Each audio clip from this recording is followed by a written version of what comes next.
إلى حضرة النبي المصطفى سيدنا ومولانا محمد صلى الله عليه وسلم وعلى آله وأزواجه وذريته وأهل بيته الكرام وإلى حضرة مستشار صحة الدين ابن محمد سيد المفصل وخصوصا إلهي كي يجعل الفقير كله وخصوصا إلهي كي يجعل أجل الصبر كي يحفظ الصبر كي يجعل الفقير غفر الله لكم وجعل صدر الجنة ونفعنا بقربه وببركته وبكرامته والفاتحة.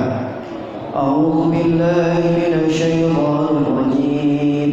بسم الله الرحمن الرحيم.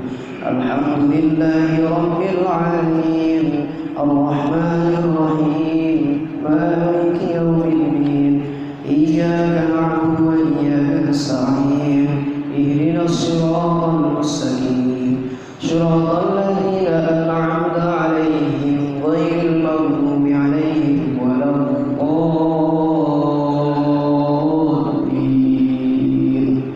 رب اغفر لنا ولذنوبنا. Jamaah Masjid Jami Al-Ikhlas yang sama-sama dirahmati Allah Subhanahu wa taala. Hari ini kita lanjutkan kajian kita dengan menggunakan kitab Mau'izatul Mu'minin. Kita di hari ini alhamdulillah sudah sampai kepada masalah wudu. Alhamdulillah di bulan lalu kita sudah menjelaskan tentang qada'il hajat dan kaifiyah istinja atau bersuci. Ini masih seputar kesucian lahir, ya. Kesucian lahir. Sebelum kita membahas atau memasuki kepada kesucian hati atau batin. Bismillahirrahmanirrahim. Kaifiyatul wudu'i, tata cara berwudu. Ini sudah masuk bahasannya dengan bahasa fikih, ya. Tapi kenapa di sini dibahas? Ya karena itu tadi. Sebelum kita memasuki kesucian batin, maka kita sucikan lahir yang kita dulu. Di antaranya kemarin sudah tentang istinja atau bersuci. Kemudian sekarang kita masuk kepada kaifiyah wudu.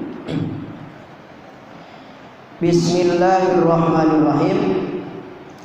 Idza faragha, apabila telah selesai, minal istinja'i, dari istinja atau bersuci, wa aradal qiyam ila sholati, kemudian bermaksud untuk menunaikan sholat, baik itu sholat sunnah atau sholat fardu, sholat sunnah atau sholat wajib yang 5 waktu. Istaqalla bil wudu'i, istaqalla disibukkan atau dimaknai dengan melakukan atau melaksanakan wudu. Wa yubtada'u bisiwaki. Nah, ini salah satu sunnah Rasul sebelum kita melaksanakan wudu. Rasul menganjurkan atau mensunnahkan melakukan siwak, ya. Siwak itu dengan kayu arab, ya. Kisahnya dulu kita sudah tahu ketika Rasul dengan prajuritnya di waktu itu ketika perang, kemudian Rasulullah SAW mencontohkan kepada prajurit-prajurit yang berperang, sahabat-sahabat, bersiwak dan melakukan siwak itu dengan kayu, ya, kayu arab. Nah, ketika kaum kafir melihat seperti itu, apa yang dilakukan oleh Rasul dan sahabat, maka mereka merasa ketakutan. Kayu aja dimakan, ya, kata orang kafir, kayu aja dimakan, apalagi yang lainnya. Maka di situ merasa ketakutan bahwa jamaah atau prajurit-prajurit Islam itu kuat-kuat. Nah, disitulah diraih kemenangan untuk kaum muslimin. Ya. Nah, di antaranya sebelum kita berwudu, maka kita lakukan dengan cara bersiwak. Bisa pula bersiwak ini dilakukan dengan sikat gigi, yaitu bertujuan untuk menghilangkan daripada sisa-sisa makanan atau kotoran yang nyempil di bagian mulut kita atau di gigi. Ya. Nah, siwak ini ya dari kayu arok. Ini ukurannya jangan sampai melebihi batas ini jengkalan tangan kita. Jadi ya kira-kira seginilah. Kemudian kalau sudah kecil di bawah ini, nah, ganti. Ya sedang seperti inilah kalau siwak. Ya. Jadi tata caranya juga ada. Ya, dalam hadis dikatakan bahwasanya ketika Rasul bersiwak itu 3 jarinya di atas, kemudian jempolnya di bawah ini, kemudian jari ini di bawah. Jadi seperti ini. Ya. Kalau sikat gigi kan kita biasa begini ya. Kalau bersiwak, ini kan sikat gigi juga kalau bisa begini. Ya. Jadi ini cara pegang siwak. Nah, kemudian biasanya kalau kita beli siwak atau bawa siwak dari kita sudah umroh atau sudah haji, nah itu bagusnya direndam dulu dengan air panas atau air hangat ya, direndam. Kemudian apa tujuannya? Supaya ini ketika nanti ini nggak putus-putus, nggak serabutan ini nggak hancur ketika kita bersiwak. Jadi direndam dulu sama air panas atau air hangat beberapa menit. Setelah itu baru, nah ini kulitnya nanti dikupas. Kira-kira inilah ya, kelihatan 1 cm. Nah, kemudian setelah itu baru kita mulai bersiwak dengan cara pegang seperti ini tadi. Nah, kemudian lakukan dari sebelah kanan, ya. Boleh seperti sikat gigi.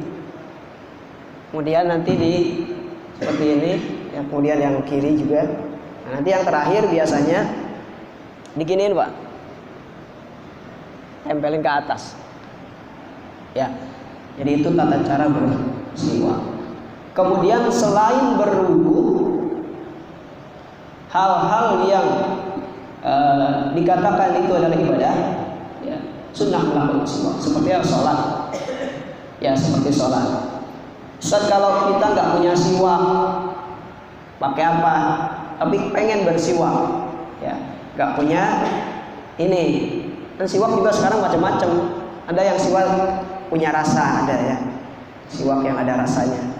Nah itu kalau tidak punya kain siwak, boleh dengan kain yang kasar. Kalau kita pakai sorban, boleh dengan sorban. Ya, caranya di. Kalau orang nggak tahu bersiwak, kalau yang pinggir kita ketika kita sholat kemudian kita bersiwak dengan sorban, orang ini nggak tahu, jorok nih. Padahal kita bersiwak, ya, bersiwak, dapat pahala sunnah. Kemudian kalau kita nggak pernah pakai sorban, pakai ujung ini baju tangan baju. Ya, kalau kita bersiwak dengan tangan kanan, lakukan dengan tangan yang kiri. Jadi jangan punya alasan nggak bisa bersiwak, nggak punya kayu ini, tapi kita masih bisa bersiwak. Pakai sorban, pakai ujung tangan baju, ya, atau pakai ujung baju sekalipun diangkat. Gitu. Yang enak pakai ujung tangan kalau baju. Kalau yang pakai sorban enak pakai sorban. Kalau sudah pakai biasa ini enaknya pakai ini, ya. Karena ini membersihkan juga daripada kuman, ya. Kemudian gigi yang kuning sama siwak. Mensucikan, membersihkan dan menguatkan gigi, insyaallah. Jadi di dalam setiap sunnah Rasul itu ada hikmah yang kita tidak tahu. Kemudian selain sholat, mau ngaji Quran, ya, mau ngaji Quran, sama siwak disunnahkan. Oke. Yang paling sering kita sholat, ya, mau wudu siwak, mau sholat sebelum sholat kita siwak. Dan kalau sholat di setiap rakaat setelah selesai salam, siwak lagi. Tuh, jadi kalau sholat sunatnya 2 rakaat, misalkan sholat kita sholat tahajud 2 rakaat, siwak sebelum takbiratul ihram. Nanti setelah sholat selesai mau berdiri lagi, mau takbiratul ihram lagi, siwak dulu sebelum takbiratul ihram. Seperti itu terus, ya. Enggak cuma sekali, maksudnya. Kalau sholatnya berkali-kali. Nah itu, maka kita mendapatkan pahala sunnah, ya. Summa yajlisu lil wudu'i mustaqbilal qiblati. Kemudian ini diantaranya kaifiyah wudu. Summa yajlisu lil wudu'i, kemudian duduk untuk berwudu. Nah ini saya jarang temuin di masjid-masjid saya. Terkadang kebanyakan berdiri, ya termasuk masjid kita, masjid di sana juga. Di Ayatul Islam tidak ada yang berdiri, tidak ada yang duduk. Kalau di Asmaul Husna ada yang duduk, ya, ada di Asmaul Husna. Nah itu bagusnya seperti itu tuh, duduk, ya, wudhu kita duduk. Nah, saya sering menyaksikan Al-Mukarram, ya, guru kita di sana di pondok. Itu pancuran itu tempat wudhu itu kira-kira tingginya seperti inilah. Ya, seperti itu. Kemudian beliau duduk di situ baru wudhu. Itu setiap kali wudhu beliau di situ di rumahnya. Jadi beliau sediakan tempat untuk berwudhu di luar. Nah kalau bisa nih Pak, kalau bisa berwudhu itu dilakukan di luar WC atau kamar mandi. Ya, kalau rumahnya yang setel bagus itu, ya. Kalau tahu dari awal ketika kita merenov atau membangun rumah, tempat wudhu itu dipisahin di luar.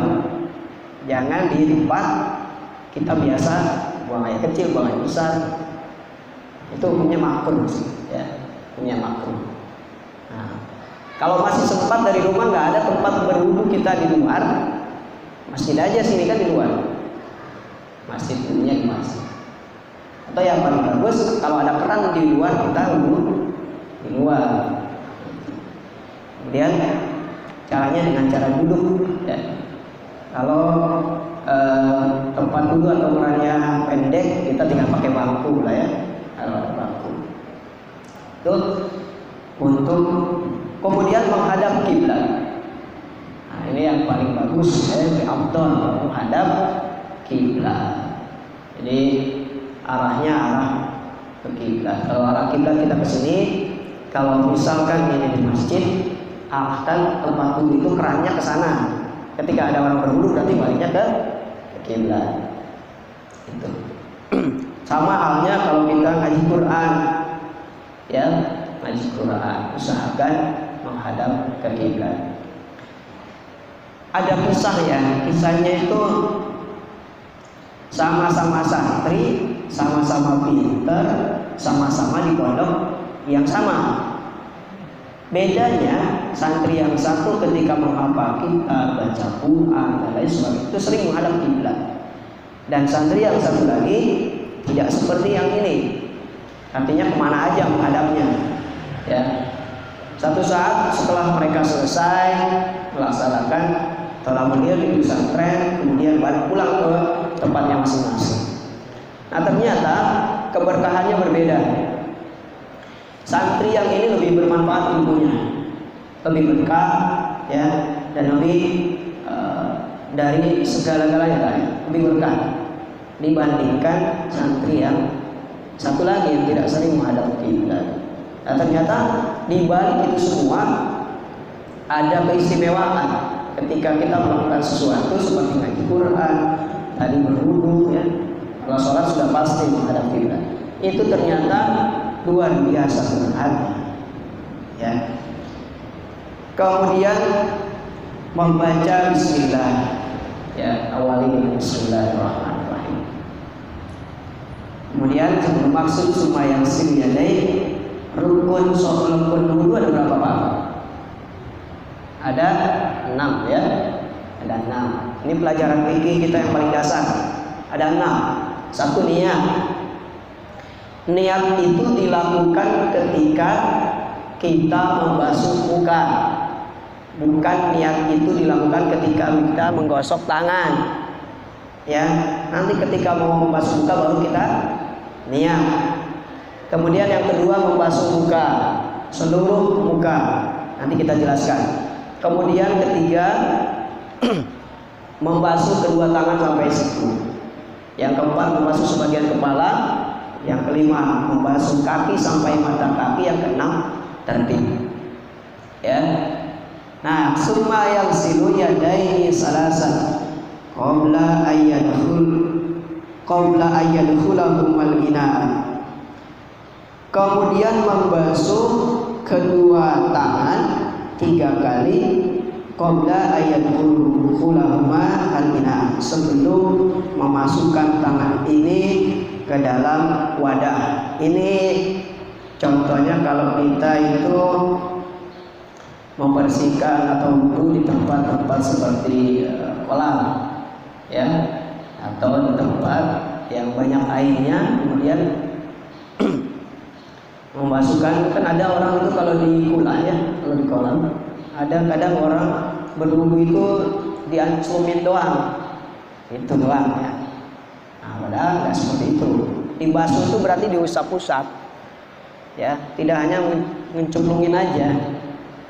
Nah, sama halnya kalau kita membasuh kaki, tangan dan lain sebagainya. Itu jangan cuma dicelupin doang, harus dibasuh, diusap-usap. Itu caranya.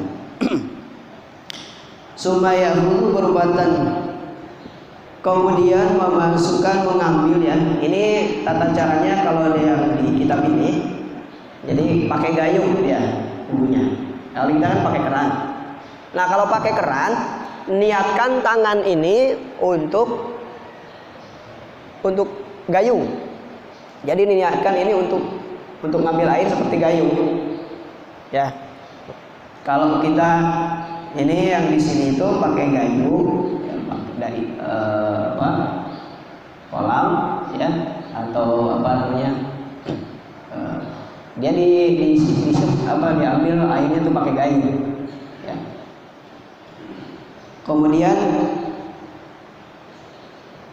Kemudian mengambil air itu untuk dimasukkan ke mulut, ya berkumur ya, berkumur. Jadi kan tahapannya itu kalau semua sunnah dipakai, kan yang wajib itu cuman wajah, tangan, sebagian kepala sama kaki, cuman 4. Ya, itu kisahnya ketika Nabi Adam melakukan dosa di surga, itu yang dilakukan oleh 4 anggota itu. Nah, ketika pakai ini semua sunnah kita lakukan, diawali dengan yang membaca bismillah tadi, kemudian yang kedua membasuh tangan ya. Nah, ini tolong diperhatikan Bapak. Ketika kita sudah melakukan sesuatu dengan, misalkan kalau anak-anak ya, dengan pulpen, kalau kita habis ngecat, kemudian atau tip dan lain sebagainya, oli. Nah, itu kalau nempel dia di tangan ketika kita mau basuh itu harus dibersihin dulu. Karena air itu tidak mengalir atau tidak masuk ke kulit, ke pori-porinya nggak masuk. Nah, itu salah satu syarat, harus dibersihkan dulu dari kotoran-kotoran itu. Setelah itu baru kita berwudu. Nah, dimulai dari sini ya, dari tangan, kemudian tadi ngambil air dengan gayung, kalau pakai gayung, kalau pakai tangan ya dengan tangan, kemudian dimasukin ke mulut, caranya berkumur. Berkumurnya sampai bersuara. Karena kanan kiri itu membersihkan kotoran yang ada. Kemudian setelah itu baru dikeluarin airnya dengan kotorannya itu ke bawah. Nah, kemudian itu sebanyak 3 kali ya, kita berkumur 3 kali. Kecuali bagi orang yang berpuasa. Kalau di siang hari itu nanti takutnya nanti airnya malah ketelan, ya. Maka kalau ketelan batal nanti puasanya. Ya. Nah, kemudian kalau sedang berpuasa tidak usah dilakukan, ya, karena itu juga khawatir membatalkan puasa, ya. Kemudian summa ya'khudhu qurbatan li anfihi wastanshiqu salasan. Kemudian mengambil lagi air dengan gayung itu untuk apa? Untuk membasuh hidung. Nah, hidung ini kalau bisa langsung 2. Kalau di dalam ilmu kalau di kitab fikih ada yang menjelaskan ketika berkumur itu diselangi dengan masukin air ke hidung. Jadi begini. Masukin air dulu ke mulut, baru ke hidung.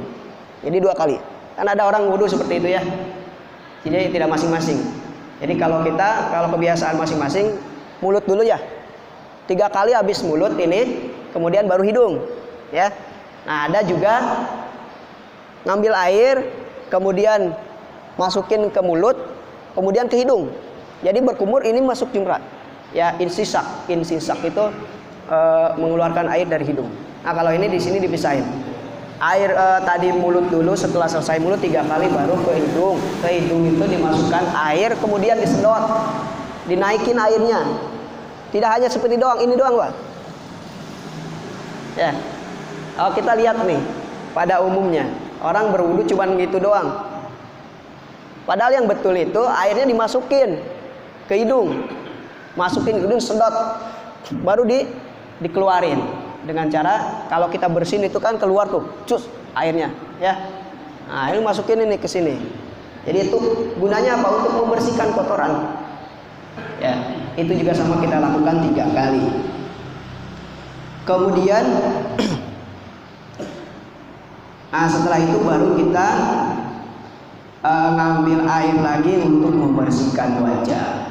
Ya, membersihkan wajah. Caranya kalau pakai gayung, ambil air, kemudian kita dari atas kucurin baru dibasuh. Yang disebut wajah itu kalau dari panjang, dari tempat jadinya rambut sampai dengan dagu, ya, sampai dagu ini. Kemudian kalau dari lebarnya, dari ini nih, telinga ini ada pentilannya ya, sampai sini. Jadi dari kanan ke kiri itu patokannya atau definisi dari wajah. Jadi semua. Nah, di sini nanti ke pinggirnya sampai cambang ini, ya, cambang sini. Kemudian ketika kita lakukan dengan gayung, ya, ataupun dengan ini, dengan tangan ini ambil air, kemudian kita tumpahkan dari atas itu, tumpahkan ke bawah, kemudian kita usap. Nah, diusapnya itu harus dari sini, ini kena semua, Pak. Ya, dari tadi yang saya ceritakan dari sini sampai sini, dari sini sampai sini itu udah harus. Ya, nah niat itu di situ dilakukan, diucapkan. Nawaitu raf'al hadasil asghari fardholillahi ta'ala, baru kita tumpahkan. Ini dibasuh, semuanya dibasuh. Ya. Nah, kalau ada jenggot, ada yang jenggotnya tebal nggak? Kalau jenggotnya yang tipis nih kayak gini, ini cukup hanya ini harus disela begini nih. Jadi kalau terakhir itu, ya, kalau kita ini, nah ini disela gini. Kalau jenggot yang tebal cukup diginin doang, diusap luarnya saja. Setelah terakhir sudah gitu, ini di sini diceritakan. Ininya dibersihin ya, terakhir itu ke mata yang tempat jadinya ini apa namanya, cilo, belek. Nah, ini dibersihin. Kalau bisa begini enggak? Ya gimana aja caranya, penting ini terakhir itu beleknya dibersihin ya. Cilet kalau bahasa Sunda mah cilet. Dibersihin gitu ya. Nah gitu. Jangan asal doang. Nih perhatikan anak-anak kita nih kalau wudhu. Saya banyak merhatiin anak-anak kalau wudhu begini. Itu doang. Apaan wudhu gitu kan? Ya, nggak sah wudhunya. Kalau nggak sah wudhunya, sholatnya sah nggak? Enggak. Sia-sia kita sholatnya kalau wudhunya nggak benar. Nah itu cara untuk wudhu untuk wajah 3 kali Pak. Ada hadis yang menceritakan doanya setiap kali kita mengusap bagian ketika berwudhu anggota badan, ada doanya ya. Itu hadisnya doib tapi boleh diamalin ya. Kalau mau hafalin misal ada di kitab yang Badi'ah ada ya. Kalau misalkan doa mengusap wajah, Allahumma bayyin wajhi bidurika ya matabiyan wujuh wa awliyaika wa la tusawi wajhi bisubulika wa aswadu wa alaika. Saya ngapalin dulu waktu SD ngaji di almarhumah, dulu saya perempuan, ibu-ibu. Ngapalin itu doa-doa dari setiap anggota tubuh kita yang dipakai wudhu itu ada doanya. Doa ini bisa doa membasuh tangan memaatin kita biar diwasi bisa baik siro. Harus semua ya. Nah kalaupun tidak, ada yang masyhur. Yang masyhur itu saya temukan di kitab Fathul Wahhab, itu membaca asyhadu an la ilaha illallah wahdahu la syarika lahu wa asyhadu anna muhammadan abduhu wa rasuluh. Setiap anggota yang kita basuh baca itu. Ya. Baca itu di dalam kitab itu hadis masyhur. Baca itu ya, setiap kita melakukan wudhu di anggota badan. Nah, kemudian wa minal wudhu ila wudhu. Kemudian yang selanjutnya membasuh kedua tangan. Saya langsung aja ya, langsung saya jelasin. Membasuh tangan itu caranya, nah ini dia patokan tangan itu dari sini ke siku ya. Jadi kalau kita wudhu, ambil air, kemudian kita tumpahkan, diusap sampai siku. Kalau kita pakai baju panjang itu harus dilipat melebihi siku, ya melebihi siku. Jadi nanti airnya ke sini ngalir. Ya dua-duanya sampai 3 kali 3 kali. 1, ya boleh ini dulu 3 kali atau selang-seling 3 kali. Jadi itu cara untuk tangan. Kemudian yang selanjutnya setelah tangan apa Pak? Ini ya, sebagian rambut. Ada yang mengatakan sebagian rambut, ada yang boleh juga semuanya, ya. Atau boleh sedikit itu dari rambut, boleh di depan, boleh di pinggir, boleh di belakang. Kalau orang kerja yang sudah pakai minyak wangi, minyak rambut kan takut hancur tuh. Ya sedikit doang, toel, sah, nggak apa-apa, sedikit. Ya. Nah kalau di sini, kalau di kitab ini, kemudian tadi juga di kitab Fathul Wahhab itu ada tata caranya. Jadi gini Pak, ini air nih ya, air ngocor misalkan dari keran, kemudian kita air itu kita basahin ke tangan ini, basahin air. Caranya kalau di sini, ini rapatkan, taruh di sini, kemudian ke bawah, balikin lagi. Ya. Kalau di Fathul Wahhab ininya nih ada penjelasan, kalau di sini nggak ada penjelasan. Kalau di Fathul Wahhab ada penjelasan, ini taruh di sini, pelipis. Jadi kalau kita sudah basah sama air, taruh sini. Seperti itu. Ya, di atas, balikin lagi ke bawah. Ini juga sama nih, kiai saya suka melakukan ini. Ya. Nah, kalau yang sedikit itu begini doang ya, itu juga sah.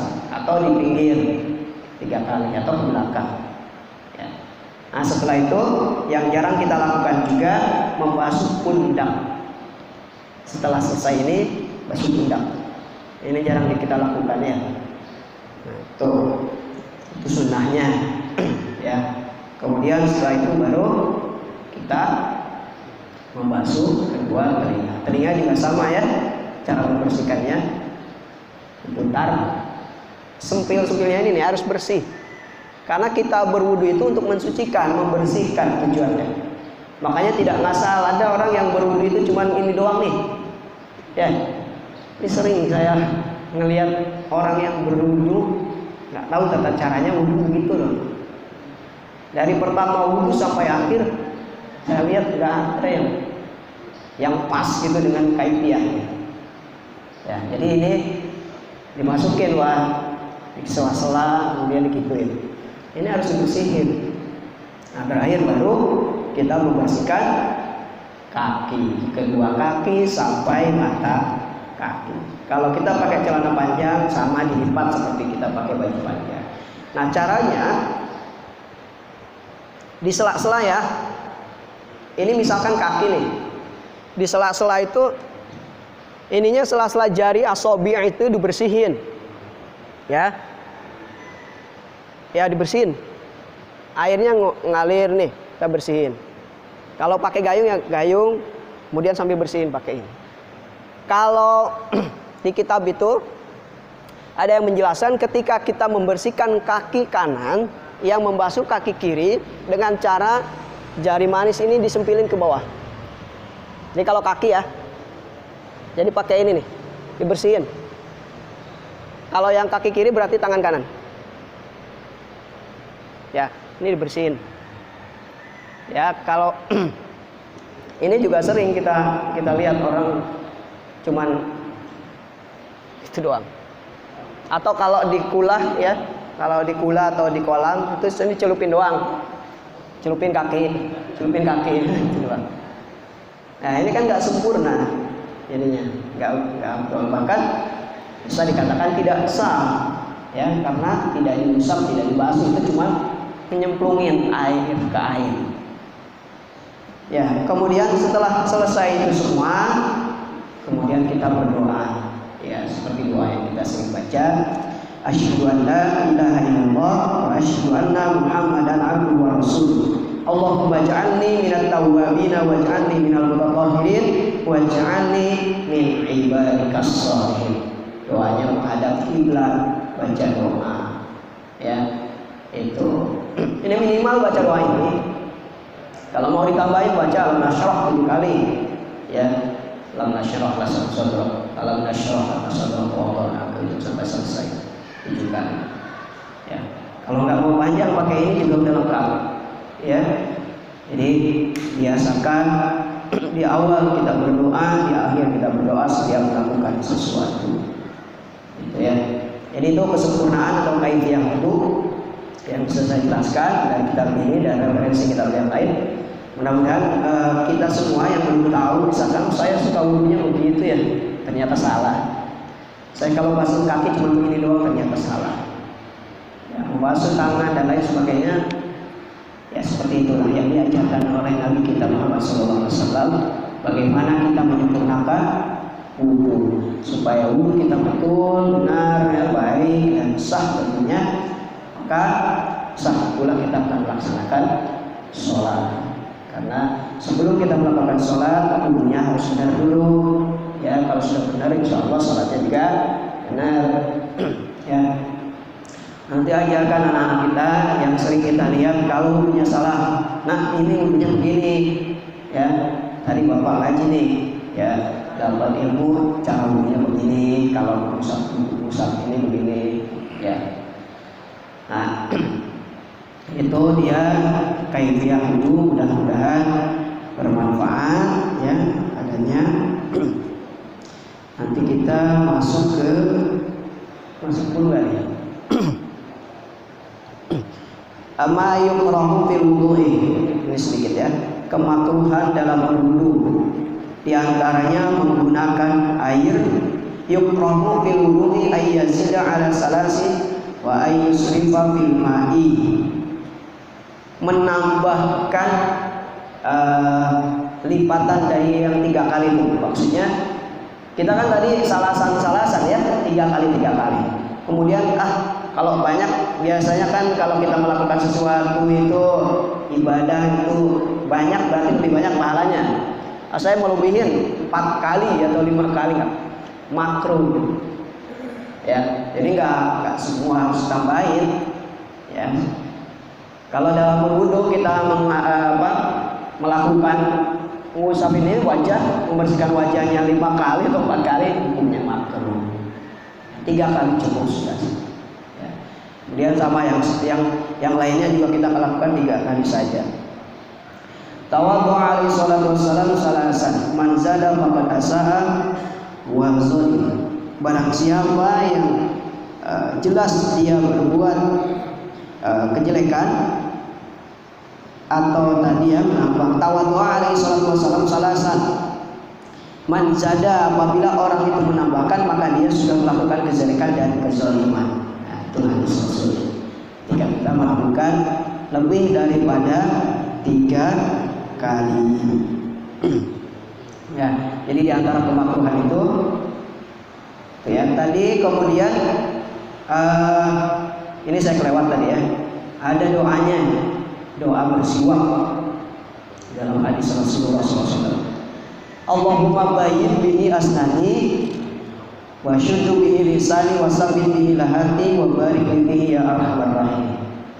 Nah, itu nanti saya kasih doanya insyaallah ya. Kita kalau bersiwak baca doa Allahumma bayyin bihi asnani, ya Allah putihkanlah gigiku, ya. Jadi doa itu, kalau doa kita minta sama Allah bersihkan diputihkan gigi. Ya, mungkin itu saja kaifiah kita untuk cara berwudu. Nanti kita lanjutkan ke selanjutnya. Mudah-mudahan kita senantiasa diberikan kesehatan untuk kembali berkumpul pada bulan ini. Ya, mudah-mudahan apa yang kita lakukan selama ini diterima oleh Allah Subhanahu wa taala dan diampuni segala dosa-dosa kita. Amin ya rabbal alamin. Itu saja yang bisa saya sampaikan pada waktu ini. Mudah-mudahan bermanfaat adanya. Wallahul muwaffiq ila aqwamit thoriq. Assalamualaikum warahmatullahi wabarakatuh. Kita tutup dengan doa yang tertulis.